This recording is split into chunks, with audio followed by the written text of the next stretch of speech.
코로나19 확진자가 615명 추가됐습니다. 방역당국은 현재 추세라면 다음 주에는 900명 이상의 확진자가 나올 거라고 경고했습니다.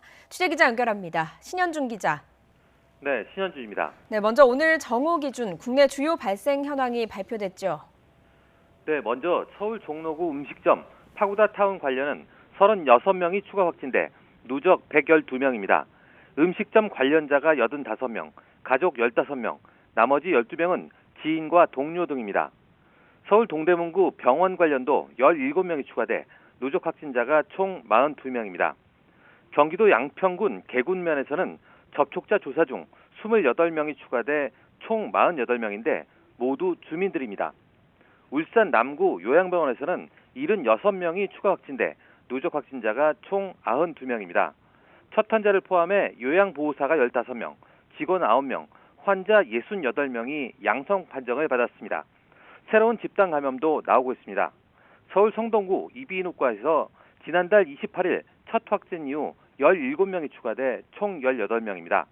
병원 종사자가 3명, 환자가 7명, 가족 8명 등입니다. 경기도 고양시 요양원에서도 지난 5일 첫 환자 이후 17명이 추가돼 총 18명입니다. 경남 거제시 소재 기업에서도 4일 첫 확진자 이후에 12명이 추가돼 누적 확진자가 13명입니다. 오늘 0시 기준 신규 확진자는 615명으로 이틀째 600명대인데요.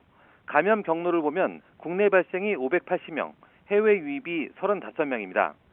지역별 국내 발생 현황을 보면 서울이 231명, 경기 154명, 인천 37명 등 수도권에서만 422명이 나왔습니다.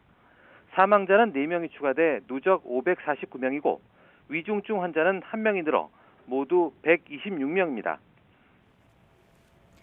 네, 방역당국은 지금 추세라면 다음 주 확진자가 900명 이상 발생할 수 있다고 우려했다고요.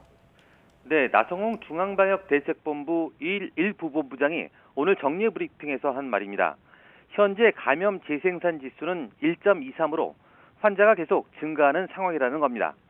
그러면서 전문가들이 수학적으로 모델링한 결과를 보면 현재 추세가 계속된다면 이번 주에는 550명에서 750명, 다음 주에는 900명 이상의 환자가 발생할 가능성이 있다고 밝혔습니다.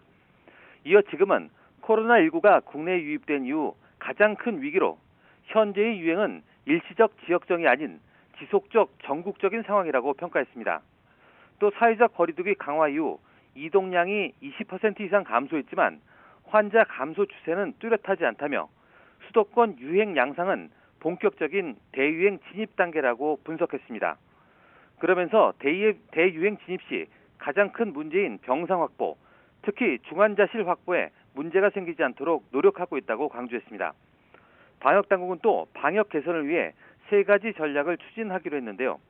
첫째는 역학조사 인원을 늘리고, 둘째는 선제적 검사를 위해 신속 항원 검사와 타액 검체를 활용한 PCR 검사를 도입합니다.